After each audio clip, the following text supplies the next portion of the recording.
La mayoría cree que las viudas de la Edad Dorada eran figuras pasivas, mujeres que heredaban fortunas y vivían de ellas en silencio. Pero la verdad es justo lo contrario. Algunas de estas viudas tuvieron más poder que los propios magnates. Mientras los hombres levantaban imperios, ellas decidían quién ascendía y quién caía en secreto. ¿Cómo lo hicieron? ¿Cómo en un mundo gobernado por hombres, lograron dominar el dinero, la política y hasta la alta sociedad? Prepárate, porque aquí no vamos a hablar de Rockefeller ni de Vanderbilt. Vamos a hablar de las viudas que manejaban fortunas desde las sombras, mujeres capaces de sostener o destruir un imperio con una sola decisión. Y si piensas que su influencia terminó hace un siglo, estás equivocado. Lo que hicieron todavía resuena en cómo entendemos el poder hoy. La pregunta es inevitable: ¿fueron guardianas de un legado, o las verdaderas dueñas del mundo oculto de la Edad Dorada?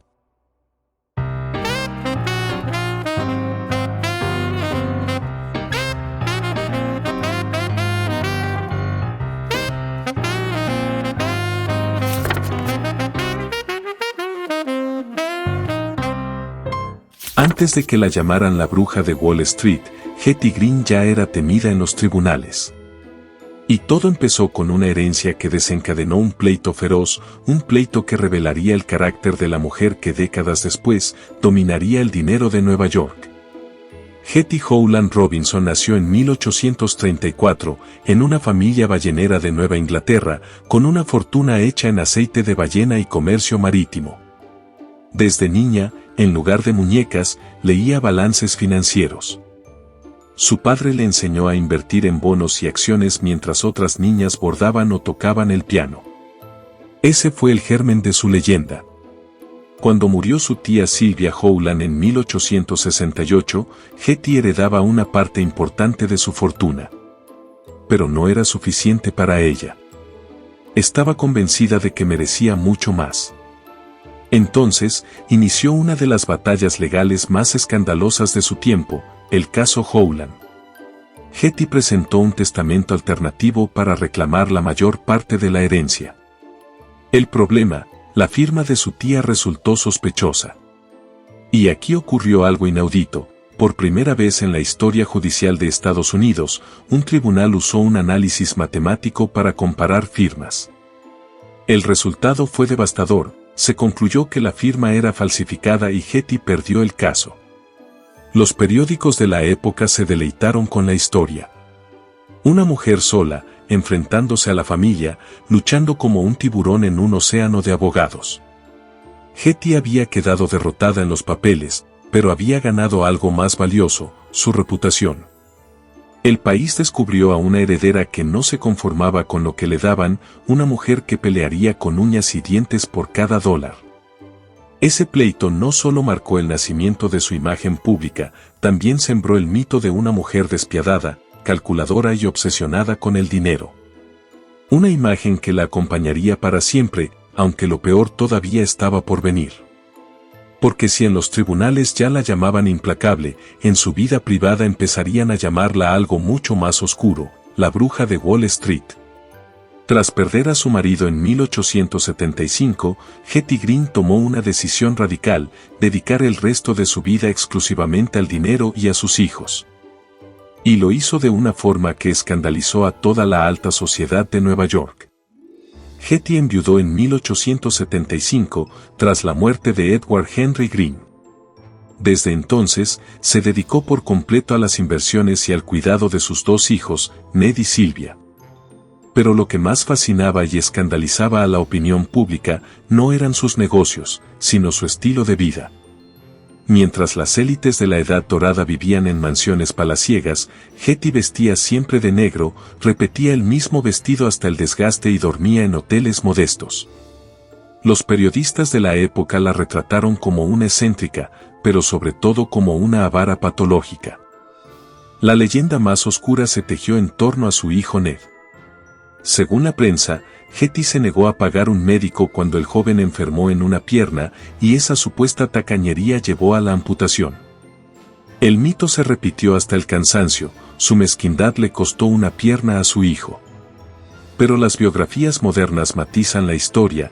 Hetty buscó tratamiento con varios médicos, aunque los resultados no fueron exitosos. Lo cierto es que Ned terminó amputado, y el relato simplificado demonizó a su madre para siempre. La prensa tampoco perdió ocasión de ridiculizar sus estrategias fiscales. Hetty evitaba pagar impuestos cambiando constantemente de residencia entre Brooklyn y Hoboken.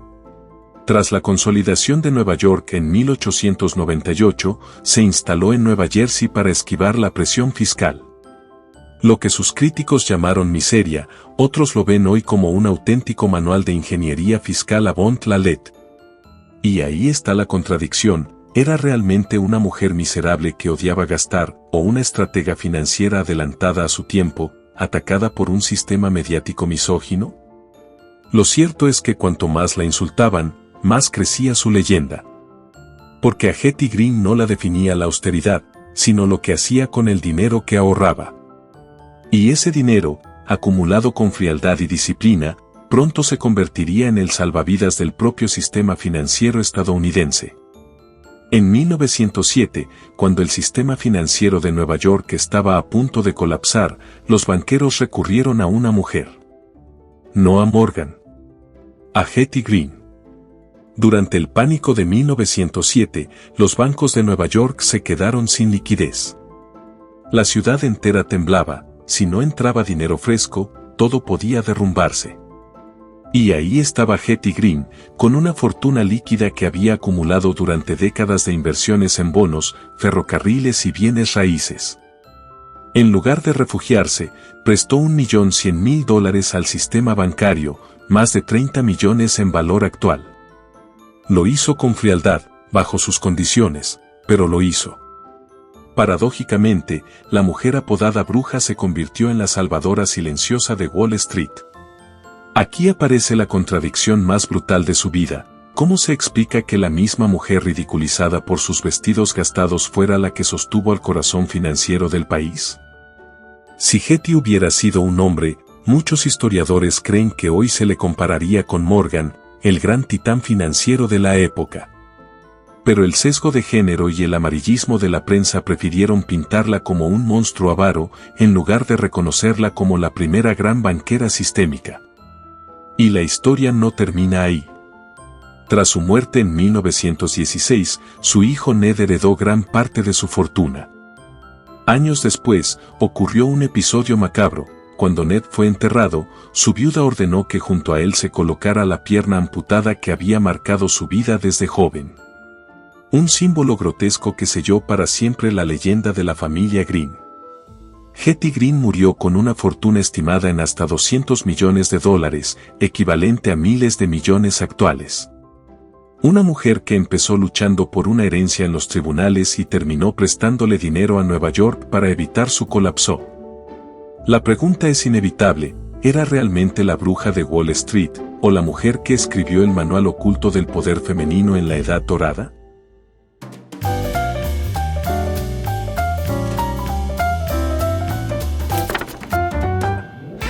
En 1893, Chicago quería demostrar que podía competir con París y Londres. Y en el centro de ese espectáculo mundial apareció una mujer que no estaba dispuesta a ser un adorno: Bertha Palmer. Viuda del magnate inmobiliario Potter Palmer, Bertha ya era la mujer más influyente de Chicago. Pero la Exposición Mundial de 1893 fue su escenario definitivo. Presidió la Board of Lady Managers, un organismo inédito que otorgaba a las mujeres un papel formal en el evento más importante de la época. Su gran proyecto fue el Women's Building, un pabellón dedicado a mostrar los logros femeninos. En apariencia, era un triunfo. Por primera vez, las mujeres tenían un espacio propio en una exposición universal. Sin embargo, el proceso estuvo lleno de tensiones. La arquitecta elegida para diseñarlo fue Sophia Hayden, una joven de apenas 21 años y la primera mujer graduada de arquitectura en el MIT. Pero el entusiasmo inicial se convirtió pronto en un choque de poder. Según los relatos de la época, Bertha Palmer y el comité ejercieron un control asfixiante sobre la joven, imponiendo cambios constantes y corrigiendo cada decisión.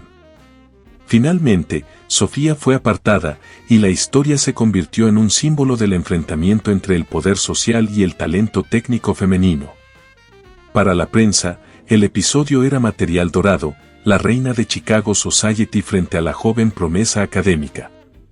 Se trataba de un ejemplo de mujeres construyendo espacios propios, o de cómo la élite femenina podía reproducir las mismas jerarquías que decían combatir. Lo cierto es que la exposición mundial catapultó a Berta Palmer como líder cultural indiscutida.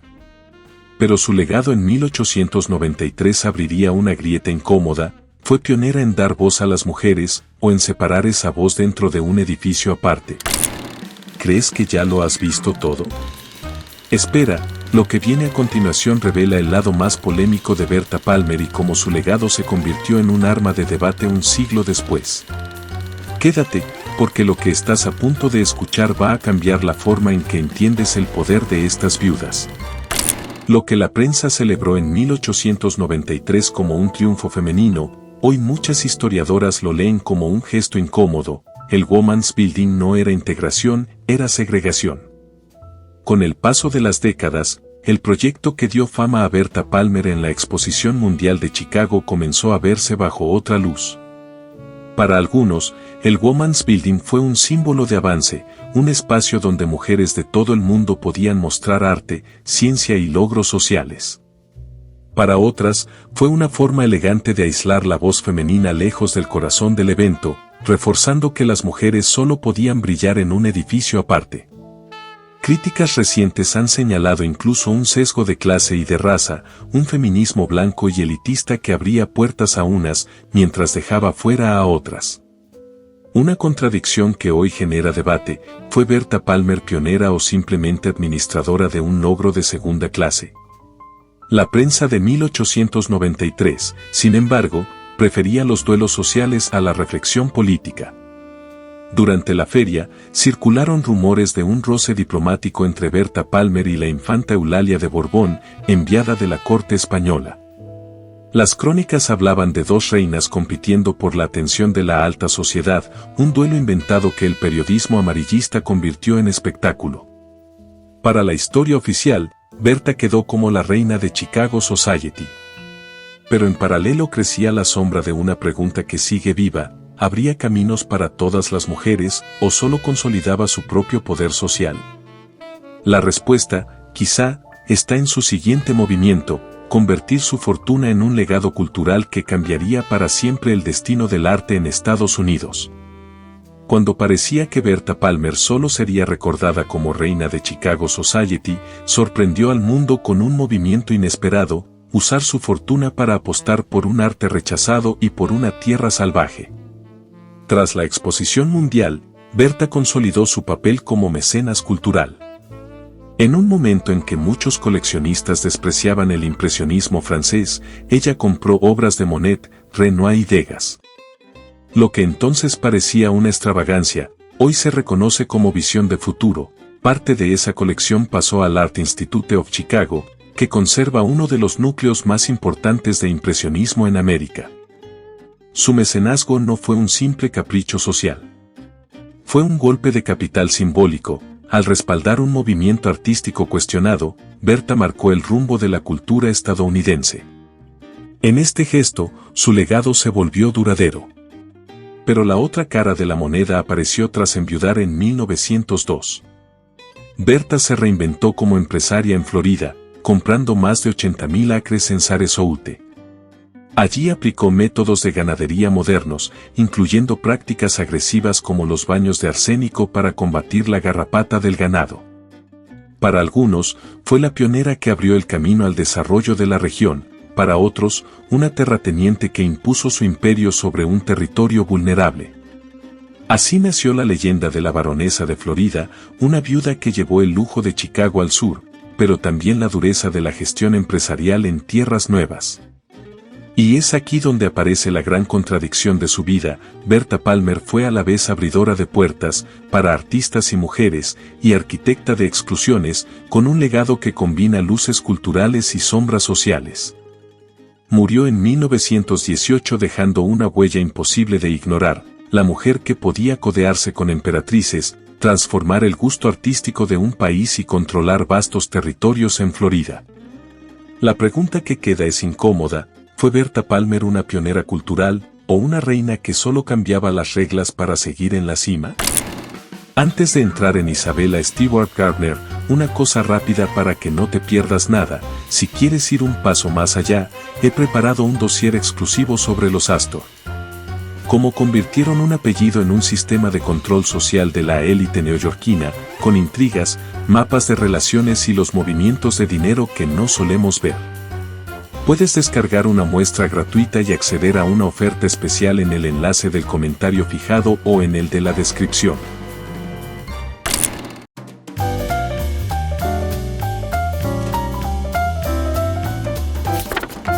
En 1898, Isabella quedó viuda. En 1903, abrió un palacio veneciano en Boston con una sola orden: no toquen nada jamás.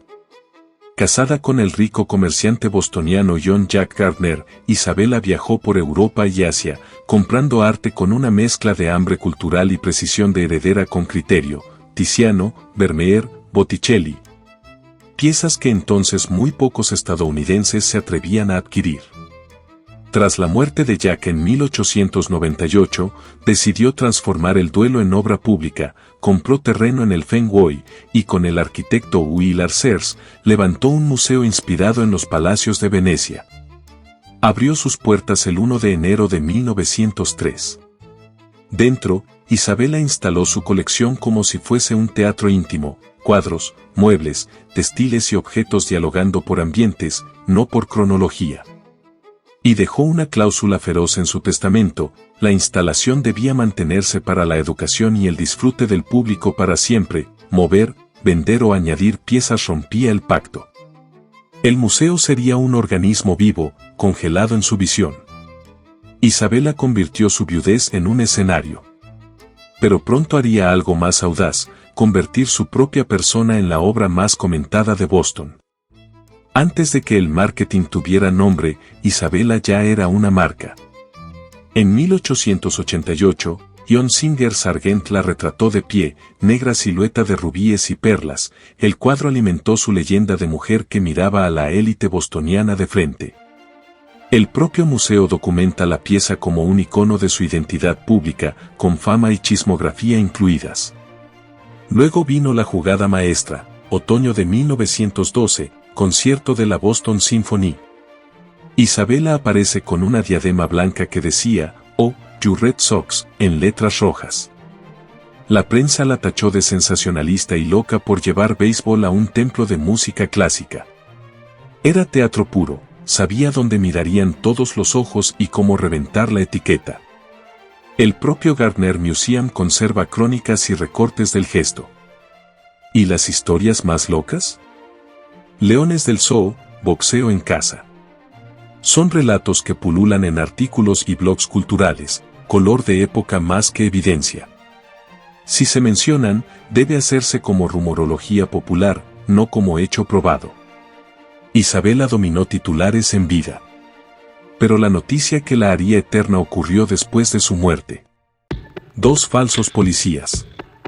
Un museo dormido. 13 piezas desaparecen. El mundo del arte despierta. Madrugada del 18 de marzo de 1990, 2 hombres disfrazados de policías entran, reducen a los guardias y roban 13 obras, entre ellas, un Vermeer y Rembrandt, en la que sigue siendo la mayor sustracción de arte no resuelta. El FBI y el museo mantienen la investigación abierta. El museo ofrece $10 millones de recompensa, y los marcos vacíos permanecen colgados como una herida visible. ¿Quién lo hizo? Teorías hay muchas: redes del crimen de Nueva Inglaterra, conexiones irlandesas, true crime local más que un comando internacional sofisticado. Los medios de Boston han repasado hipótesis durante décadas. La investigación oficial insiste: caso abierto, arte no recuperado. Y aquí está el giro inquietante: Isabella impuso que su museo fuese un todo inseparable. Hoy, ese todo incluye la ausencia como parte de la obra. Los marcos vacíos son titulares en sí mismos. Desde la tumba, Gardner sigue editando la conversación cultural. Isabella escribió su museo como un hechizo: si lo alteras, se deshace; si lo tocas, te delata. Y todavía falta la pregunta incómoda: ¿la audacia que liberó el arte en Boston también dejó la puerta abierta para el golpe perfecto? ¿Qué te impresiona más, una mujer que salvó Wall Street en secreto, o una que convirtió su museo en leyenda gracias a un robo jamás resuelto? Déjamelo en comentarios, quiero leer tu opinión.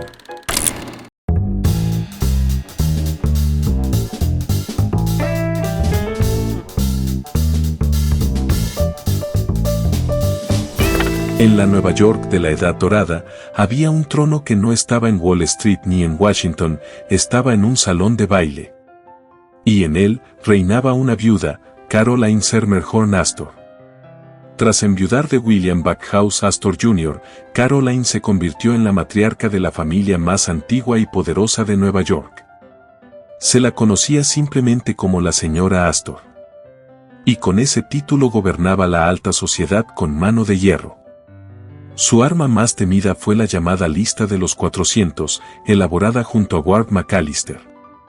En teoría, era el censo de la élite aceptada en Nueva York; en la práctica, era un mecanismo brutal de gatekeeping: si estabas en la lista, existías socialmente; si no, eras invisible.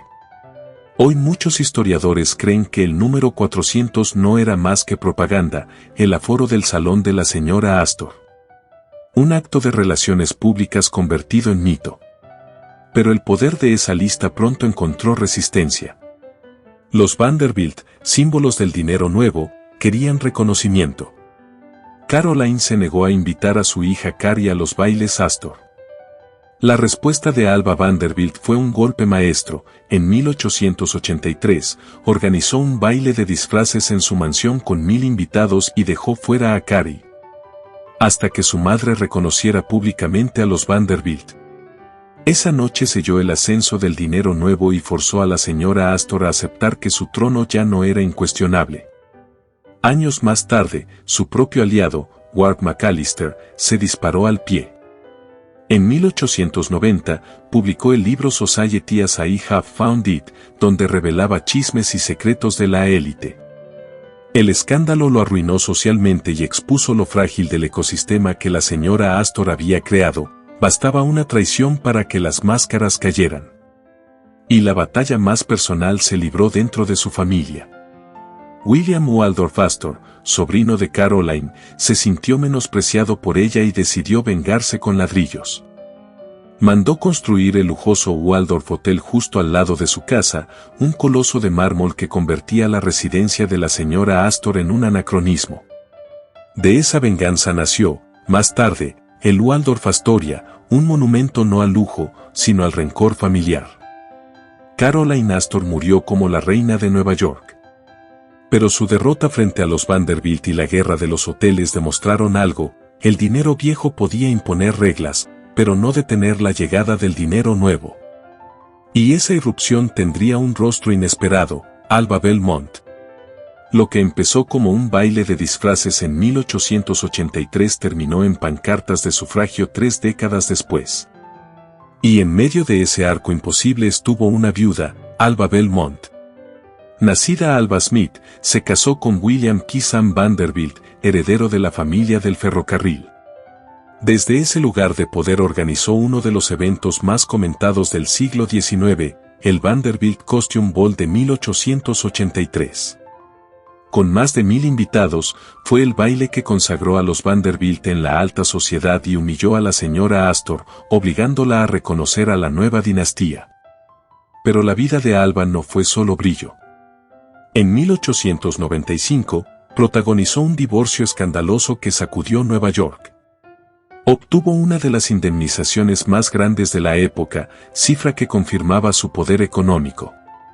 Un año después se casó con Oliver Belmont, y tras su muerte en 1908, Alva tomó un giro inesperado, de anfitriona de bailes a activista política.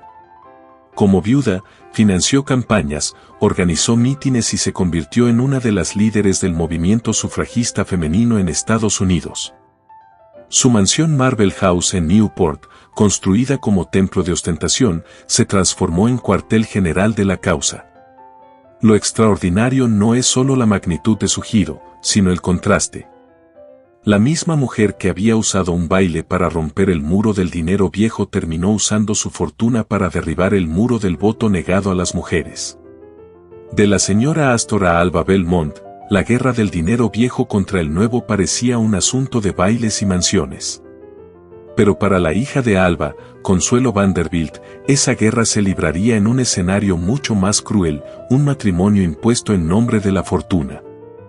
A finales del siglo XIX, Europa estaba quebrada y América nadaba en dinero. El resultado fue un mercado macabro, los matrimonios de conveniencia entre herederas millonarias y nobles arruinados. Y en el centro de ese intercambio estaba Consuelo Vanderbilt. Hija de Alba Vanderbilt, Consuelo fue forzada por su madre a casarse en 1895 con Charles Spencer Churchill, el duque de Marlborough. No fue un romance, fue un contrato, la fortuna americana a cambio de un título europeo. En Inglaterra, la boda se celebró como un rescate para el palacio de Blenheim, pero para Consuelo significó una vida de tristeza. Apenas una década después, en 1906, se separó, en 1921 consiguió el divorcio civil. Y en 1926 la Iglesia Católica anuló el matrimonio con el testimonio decisivo de su madre, admitiendo la coacción. Un caso único que revelaba lo que muchos sospechaban, esas princesas del dólar eran piezas de un tablero económico, más que mujeres con libertad de elegir. Sin embargo, Consuelo no quedó definida solo por ese sacrificio. Dedicó su vida a causas filantrópicas en educación y salud en Inglaterra, y en 1953 publicó sus memorias, The Glitter and the Gold, donde relató sin tapujos la presión de Alba y la crueldad de un sistema que convertía matrimonios en transacciones. Su historia fue la de muchas herederas que cruzaban el Atlántico para sostener aristocracias arruinadas con su dote, a cambio de prestigio que rara vez traía felicidad. El destino de Consuelo Vanderbilt revela el precio oculto del lujo, fortunas que compraban títulos, pero hipotecaban vidas. Y deja la gran pregunta final: ¿quién tenía realmente el poder en la Edad Dorada, las familias que controlaban el dinero, o las mujeres que pagaron el precio humano de ese poder? Después de conocer las historias de estas viudas que movieron los hilos de la Edad Dorada, queda una verdad incómoda: el lujo siempre tuvo un precio oculto.